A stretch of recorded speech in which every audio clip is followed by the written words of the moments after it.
দুর্গাপূজার এই শুভক্ষণে আপনাদের সকলকে আমার বিনম্র নমস্কার। সমগ্র পুজোর এই যে ধারা আমাদের শাশ্বত সনাতন ধর্মে, এই ধারা হচ্ছে আমরা নিজের মধ্যে স্থিত ছোট আমি থেকে ক্রমশ বড় আমির দিকে যে যাত্রার ইচ্ছা মানুষের সহজাত, সেই যাত্রাকে আরো ত্বরান্বিত করা। মানুষ সতত ভাবে স্বার্থপর। তাকে যখন বলা হয় তুমি স্বার্থ ত্যাগ করো, তখনই তার মধ্যে অনুভব আসে যে কেন আমি স্বার্থ ত্যাগ করব। সে তো 3 হাতের মধ্যে বাধা পড়ে আসে। এই দেহকে অতিক্রম করে নিজের এই সীমার বেড়াকে অতিক্রম করে স্বার্থ শূন্য হবার যে ইচ্ছা, যে আকুতি, সেই আকুতি হচ্ছে আমাদের এই মহাপূজার মূল। মা দুর্গা হচ্ছে আমাদের কাছে ব্রহ্মময়ী মা। তিনি সমস্ত শুভর প্রতীক। সিংহ হচ্ছে রজগুণের প্রতীক এবং অসুররাজ হচ্ছে তমগুণের প্রতীক। ব্রহ্মময়ী মা রজগুণ এর সাহায্যে তমগুণকে নাশ করছে। এই 3টি গুণ আমাদের প্রত্যেকের মধ্যে বিরাজ করে, ব্রহ্মগুণ, রজগুণ, তমগুণ। তাই আকুতি থাকে যে মা আমি যেন ব্রহ্মগুণের দিকে নিজের চেতনাকে নিয়ে যেতে পারি, তবেই তো আমি বড় আমির সঙ্গে একাত্ম হতে পারব। আর তমগুণ আমার মধ্যে যা আছে তাকে মা তুমি নাশ করো, অর্থাৎ সেই ছোট আমিকে নাশ করো। এই ধারাটির সঙ্গে আমরা যত মিলিত হতে পারবো, তার জন্য কি প্রয়োজন? ধ্যানের প্রয়োজন। মায়ের পূজা শুধুমাত্র নতুন বস্ত্রের নয়, ঘুরে ঠাকুর দেখার মধ্যে উৎসবের ছোঁয়া রয়েছে, উৎসব বৈরাগ্যে রয়েছে। কিন্তু পূজার মূল যে ভাব, সেই মূল ভাব হচ্ছে অন্তরকে আনন্দ লোকের দিকে নিয়ে যাওয়া। অন্নময় কোষ, প্রাণময় কোষ, মনোময় কোষ, বিজ্ঞানময় কোষ অতিক্রম করে আনন্দময় কোষে স্থিত হওয়া। মন আমাদের স্বভাবতই চঞ্চল থাকে, তাই ধ্যান করতে বসে মনটা একটা বিশাল সীমার মধ্যে বেঁধে রাখতে হবে। এই ভাব যদি থাকে, মনকে এক বিন্দুতে এনে স্থির করা সম্ভব হয় না। কারণ এই সীমার মধ্যে থেকে মন ঘুরপাক খেতে থাকে। এইভাবে সীমাটিকে কমাতে কমাতে কমাতে কমাতে একটি বিন্দুতে আনতে হয় ধ্যানে, এবং তখন মন সংযোগ, যে কথাটা বলি মনঃসংযোগ, সেটি স্থাপিত হয়। ধ্যানের মধ্যে দিয়ে এই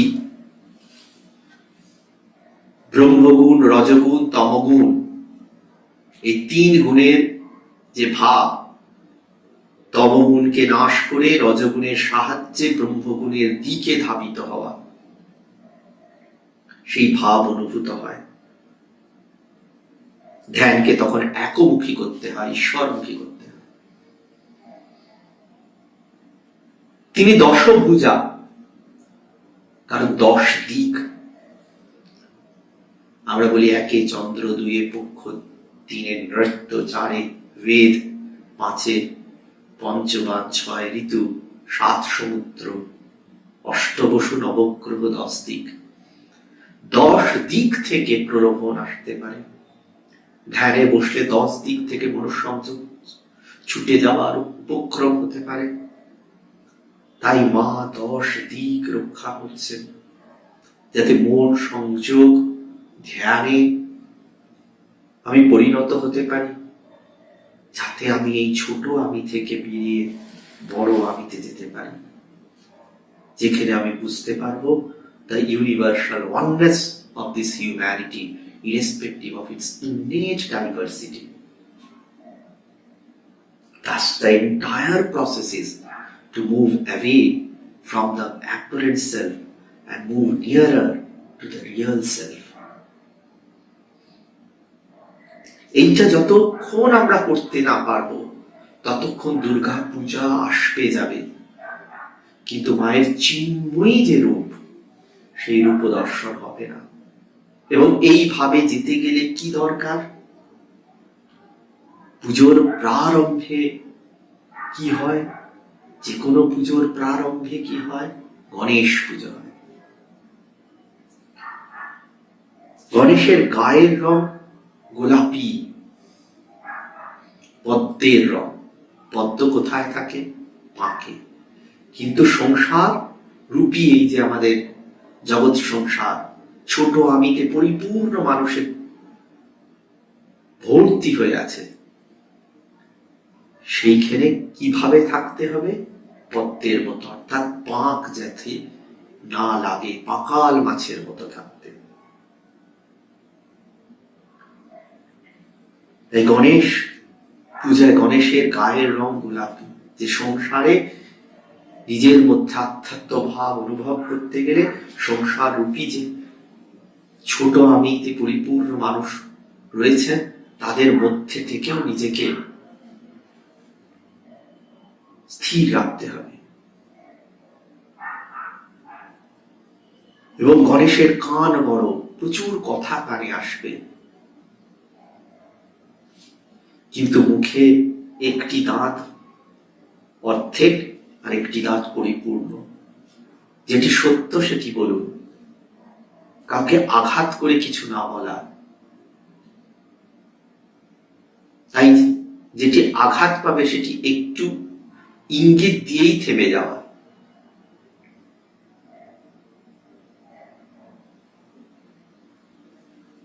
গণেশের নৃত্য সেটি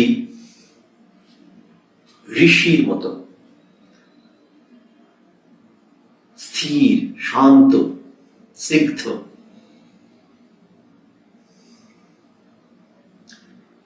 তিনি ইঁদুরের উপর বসেছেন। ইঁদুর সমস্ত কিছু খান।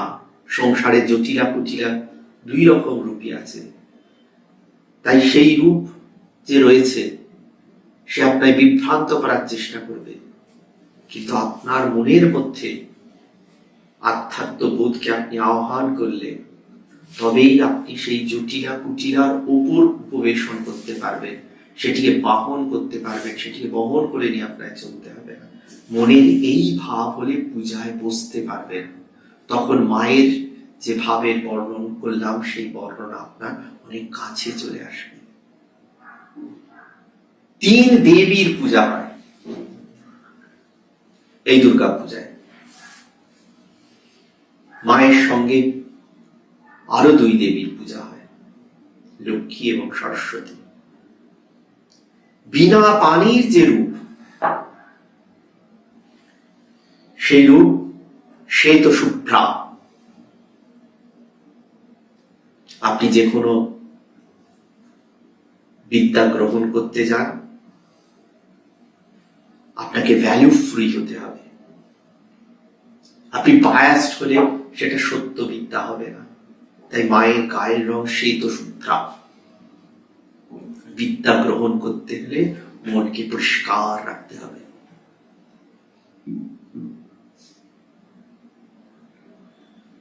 মা রাজহংসে বসে আছেন। রাজহংসকে আপনি দুধ এবং জল একসঙ্গে মিশিয়ে দিন, রাজহংস দুধটুকু নিয়ে জলটুকু ছেড়ে। সংসারে সত্য অসত্য মিলে আছে, মায়ের কাছে প্রার্থনা আমাকে সেই শক্তি দিন যাতে আমি সত্যটিকে নিয়ে অসত্যটিকে ছেড়ে দিতে পারি, রাজহংসের মতো দুধটুকু নিয়ে জলটুকু ছেড়ে দিতে পারি। এক হাতে বিদ্যা, এক হাতে বীণা। আপনার যদি কোনো জ্ঞান থাকে সে দুই ভাবে প্রকাশিত হয়, হয় স্বরে নয় সুরে।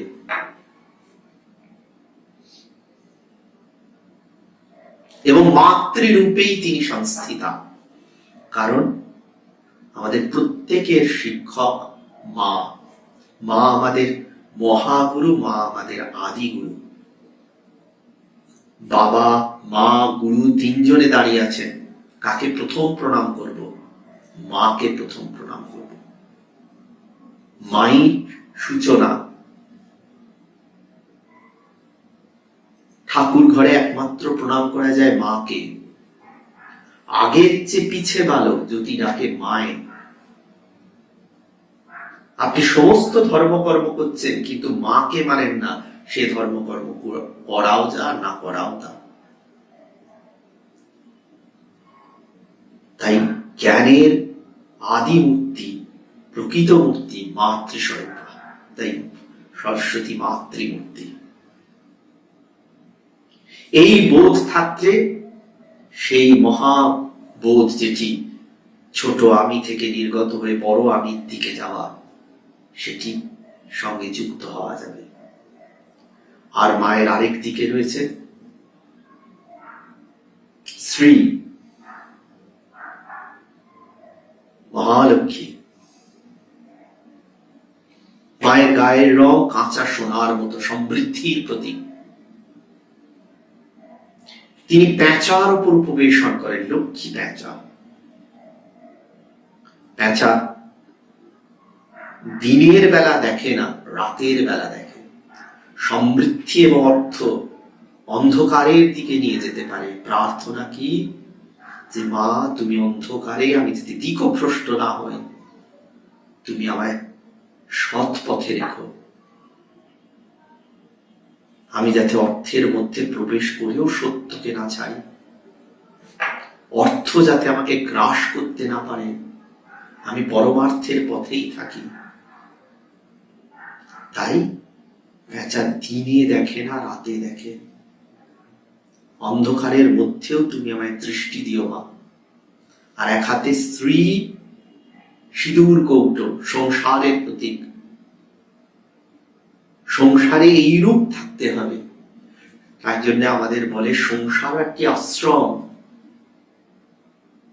গারস্থ আশ্রম। মানবপ্রস্থ যেমন একটি আশ্রম, গারস্থ আশ্রম। ব্রহ্মচার্য আশ্রম, গারস্থ আশ্রম, বানপ্রস্থ আশ্রম, সন্ন্যাস আশ্রম। ব্রহ্মচার্য আশ্রমে আমরা কি দেখি? পৃথিবীতে আমরা যাদের নিয়ে সাধারণত থাকতে চাই, যারা আমাদের প্রিয়জন, নিজজন, তারা সমস্ত সকলে ব্রহ্মচার্য আশ্রমে আমাদের সঙ্গে থাকে। সেই সময় দুর্গা পুজোর অনুভব একরকম হয়। উৎসবটা সেই সময় মনের মধ্যে অনেক নিবিড় থাকে।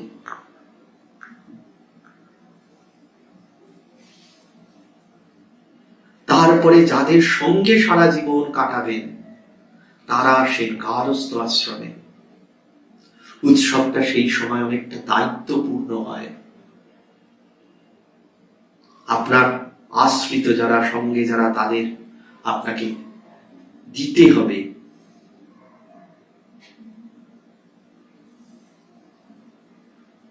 পঞ্চাশের পরে বানপ্রস্থ আশ্রম।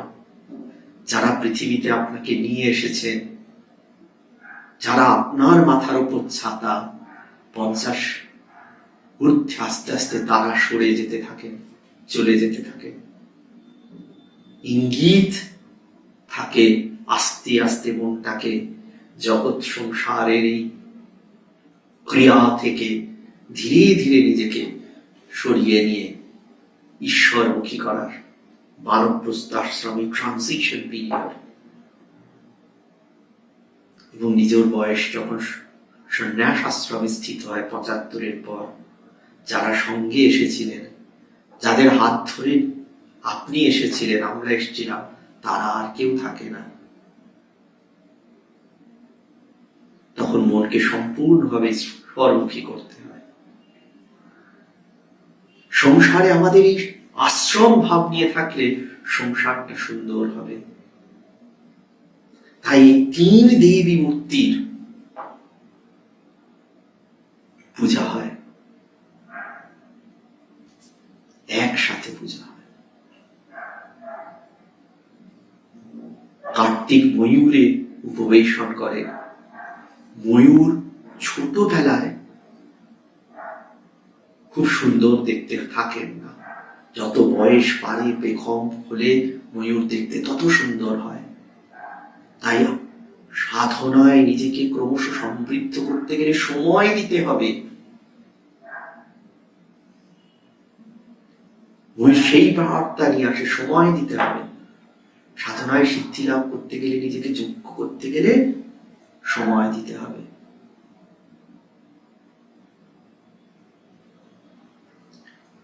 এবং কার্তিক পূজার সঙ্গে সেই ধ্যেয়নিষ্ঠা অঙ্গাঙ্গিভাবে জড়িত। সাধু মহারাজরা বলেন, কার্তিক মাসে তাকে যদি আরাধনা করা যায়,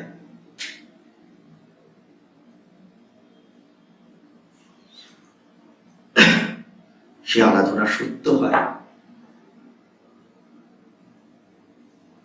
শিবের অতি প্রিয় পুত্র। তো সেই অনুভব নিয়ে আপনি যদি সংসারে থাকেন, তবে সংসার সুন্দর হয়। মাতৃমূর্তি, সমস্ত মূর্তি মাটি দিয়ে তৈরি না হলে সেটি হয় না। কারণ মাটি যেরকম আমাদের ধারণ করে, ধর্ম আমাদের ধারণ করে। আর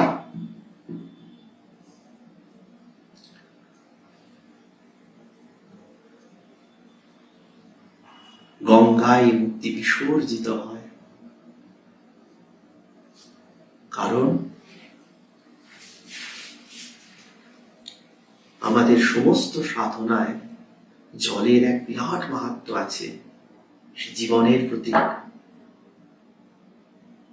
ঈশ্বর ঈশ্বরেই বিসর্জিত হয়।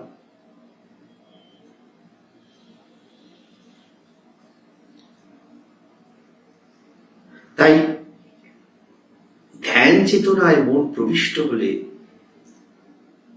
তবেই মনের অন্তরস্থলে প্রবেশ করা যায় এবং অন্যের মনকে অনুভব করা যায়।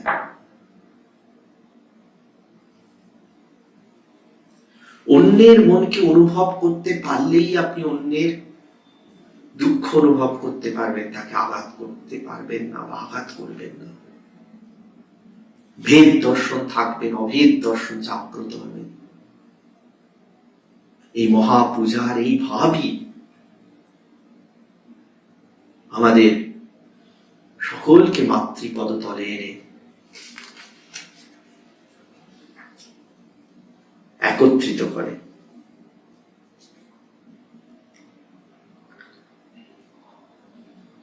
অ্যাওয়ারনেস মনের একটি স্তর, আর কনসিয়াসনেস মনের আরেকটি স্তর। অ্যাওয়ারনেস কি? আমরা সকলে রয়েছি, তাদের দেখতে পাচ্ছি, অ্যাওয়ারনেস স্তর। কনসিয়াসনেস কি? চৈতন্য যখন সেই আনন্দময় স্তরে পৌঁছয়, তখনই আমি অনুভব করতে পারি আমি থেকে আমরা, আই থেকে we, and from we to the. তমগুণে যখন আপনি আপ্রত থাকছেন, তখন আপনার মধ্যে আমি জাগ্রত থাকে। দুর্গা পুজোয় আমি থেকে ক্রমশ তিনিতে যাত্রা, from I to the, THEE। তার মাঝখানে স্তরটা উই, আমি থেকে আমরা, আমরা থেকে তিনি। দেখবেন শ্রীরামকৃষ্ণ যখনই তাকে সবাই বলছেন ঠাকুর তুমি করছো, ঠাকুর বলছে আমি কে? তিনি করছেন, মা করছেন। এই অনুভব যে তিনি করছেন, আমি শুধুমাত্র প্রতীক, আমার মধ্যে দিয়ে তিনি যা শুভ করানো সেটি করাচ্ছেন। তাই আপনার মধ্যে দিয়ে, আমার মধ্যে দিয়ে, পৃথিবীর যে কোনো মানুষের মধ্যে দিয়ে শুভ যে কাজটি হচ্ছে সেটি তিনি করাচ্ছেন।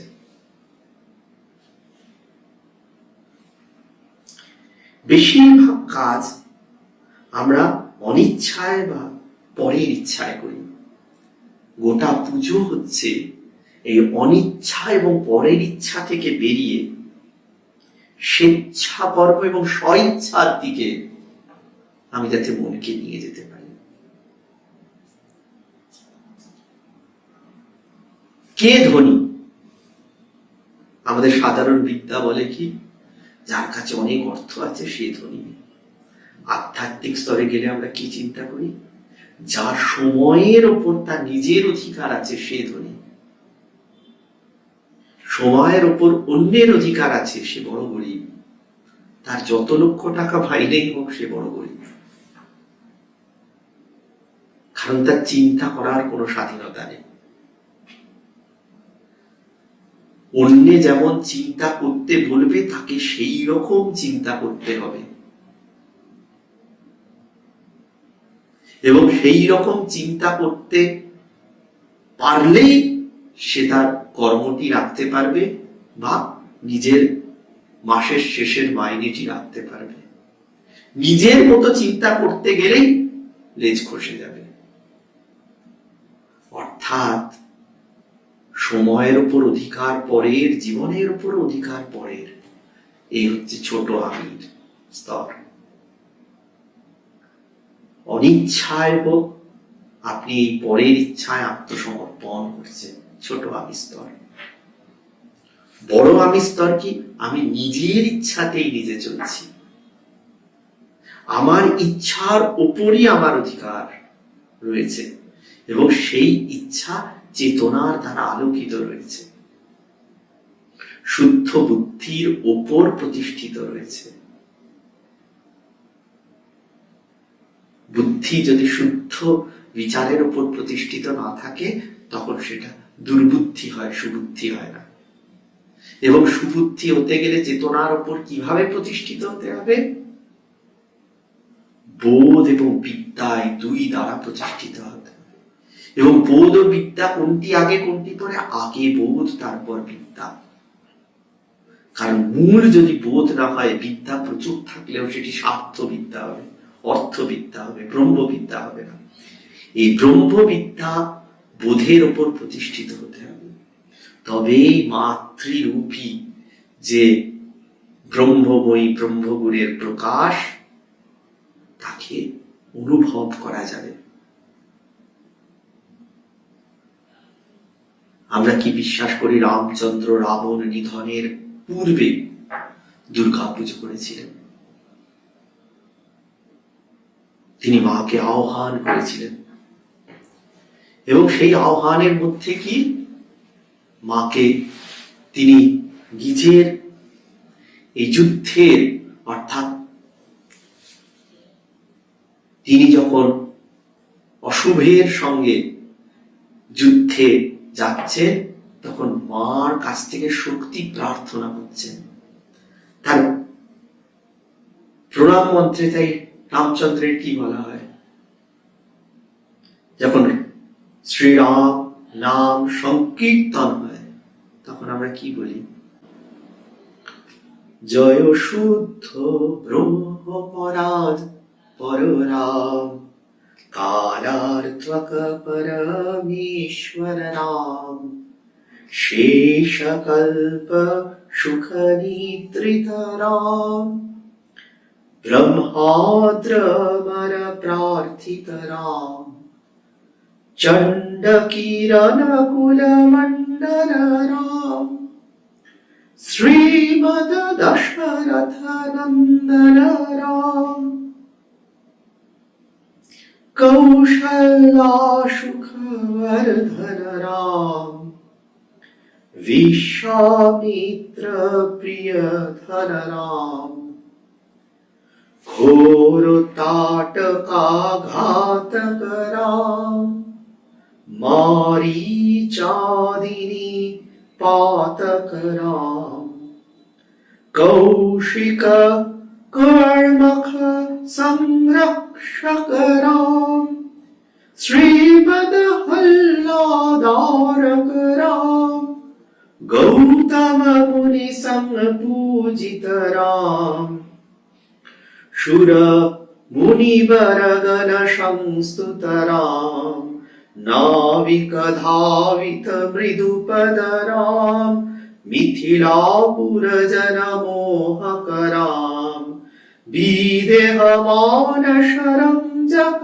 राम त्र्यंबक गुरुमक भंजक राम शीतार्पत बरमालिक राम कृतवैवाहिक कौतुक राम वार्गवदर्प विनाशक राम श्रीमद यदहा पालक राम जय शुद्ध ब्रह्म अपराध पर राम कालार त्वक परमेश्वर राम। এই মন্ত্রের মধ্যে আপনি দেখুন স্নিগ্ধ শান্ত রূপী সর্বস্বর্পণ রূপী যে একটি অনুভব হচ্ছে, সেই অনুভবটি সেই মহিমার সঙ্গে যুক্ত হচ্ছে। তখন সেই মহিমা যখন দেবীর সামনে তার প্রার্থনা নিচ্ছেন, সেই প্রার্থনা তাকে অশুভ শক্তি নাশে সাহায্য করছে। মহাষ্টমীর দিন সেই অশুভ শক্তি নাশের সবচেয়ে গুরুত্বপূর্ণ দিন। আমরা মহাষ্টমীর পুষ্পাঞ্জলি দিই।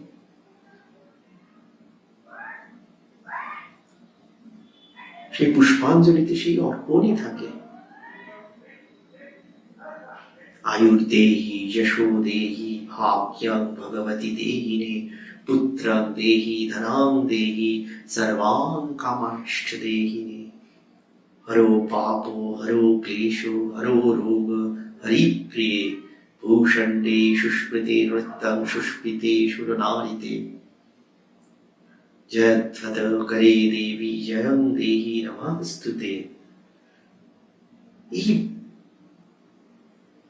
যা বলছি সেটিকে অন্তর থেকে যদি বিশ্বাস করি, তখনই ভগবান সব কাজই স্বেচ্ছায় করেন বলে তিনি আনন্দ স্বরূপ। আমরা সব কাজ অনিচ্ছায় বা পরের ইচ্ছায় করতে বাধ্য হই বলে আমাদের কাজের মধ্যে থেকে আমরা আনন্দ স্তরে যেতে পারি না। যখন এই আনন্দ স্তরে যেতে পারবো, তখনই মহাষ্টমীর যে আসল ভাব নিজের মধ্যে স্থিত ছোট আমি রূপী যে তমগুণকে নাশ করে বড় আমি রূপী যে ব্রহ্মগুণে স্থির হতে পারবো।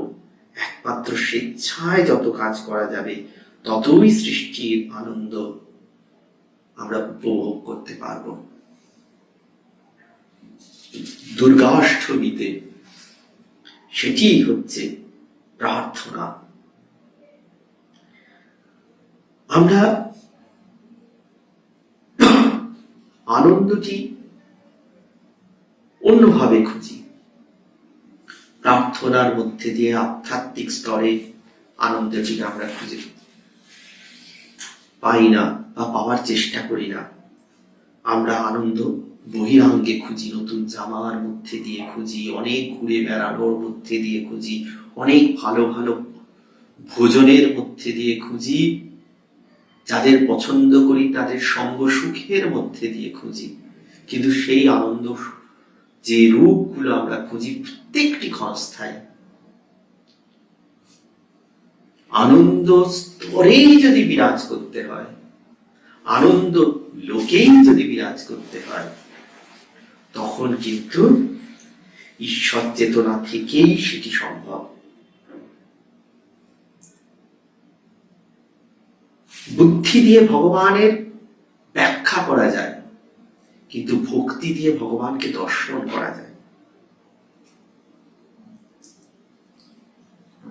ভাবুন, জীবাত্মার ঘর থেকে পরমাত্মার ঘরে যাওয়া।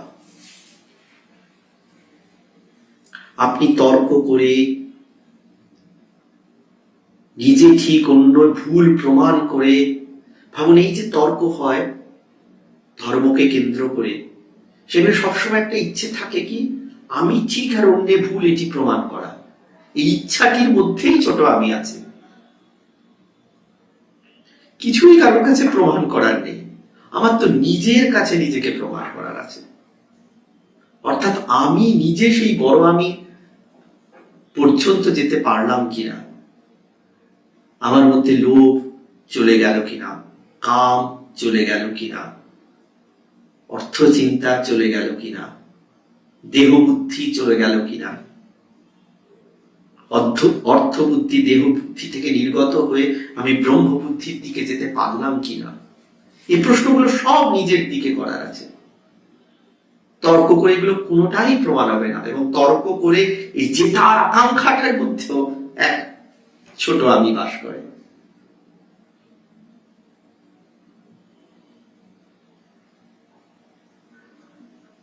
তাই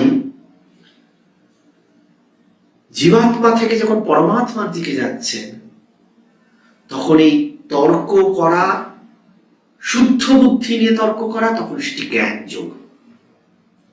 আর কোন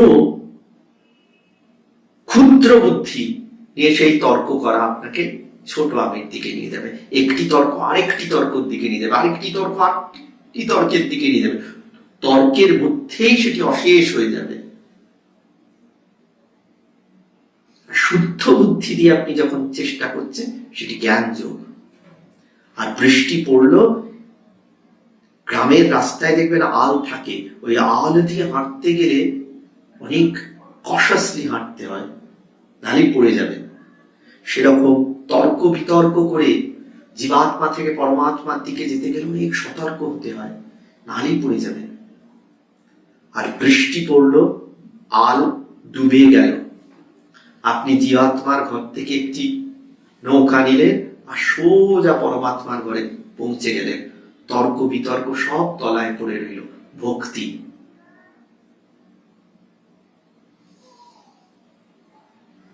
মা আছেন আর আমি আছি, ভাবনা কি আছে।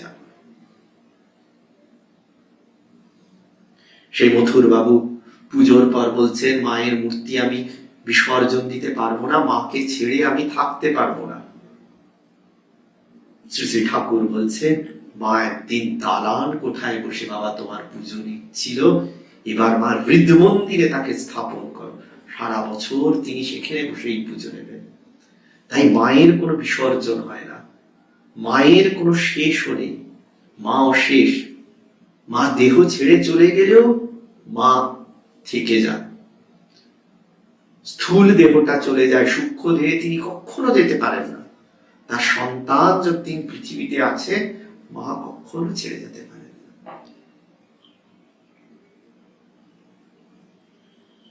নিজের জন্মদাত্রী মা, যে দেশে জন্মেছি সে দেশ মাতৃকা, আর মহামায়া, এই তিন দেবী একে তিন, তিনে এক।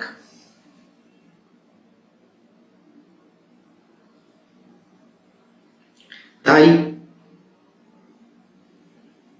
যা কিছু ভালো সুন্দর তা ঈশ্বর থেকেই আসে। এবং যখন মানব ঈশ্বরের কথা ভাবেন, সে মানব রূপেই তাকে ভাবেন।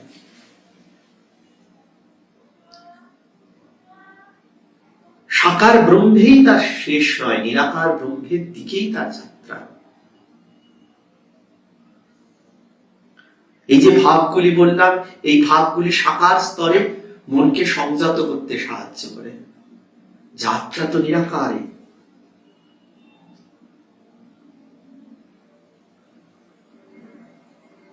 তাই মা কোনো একটি রূপে তিনি স্থির নন, বা একটি রূপের মধ্যে তিনি বেষ্টিত নন।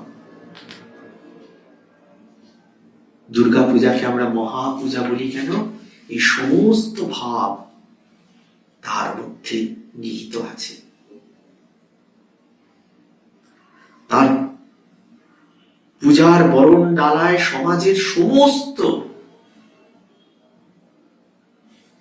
স্তরের মানুষের যোগদান আছে। সমাজ সংসারে শুভ অশুভ সমস্ত রকম যে জাগতিক রূপ আছে, তারও যোগ আছে।